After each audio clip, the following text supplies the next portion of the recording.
So हामीले abroad study भनेपछि चाहिँ के सोच्छौँ भने as a student I am going for abroad education अनि मेरो लागि हो but what we feel and what we know is that abroad study भनेको it's a combined journey of both parents and students. हो स्टुडेन्ट्सले गर्ने पार्ट आफ्नो ठाउँमा छ academics SAT exam IELTS PTE their preparation आफ्नो प्रोफाइल तर जब फाइनेन्सियलको कुरा आउँछ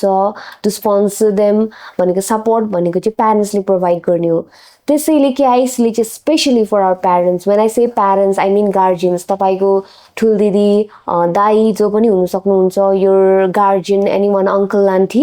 जे भए पनि हामीले चाहिँ तपाईँहरूलाई फेब्रुअरी 22 मा त्यो चाहिँ फागुन 10 गते चाहिँ प्यारेन्ट्स डे भनेर नि स्पेसल स्याटरडेमा शनिबारको दिन हामीले प्रोग्राम राखेको छौँ त्यसको लागि I want to send out invitations for all the parents all the guardians please visit KIEC to understand तपाईँहरूको प्रोसेसिङको बारेमा to get more details to grab more details let's have a good time together and also at the same time हामीले चाहिँ तपाईहरुको आफ्नो child आफ्नो brothers आफ्नो sisters को लागि चाहिँ हामी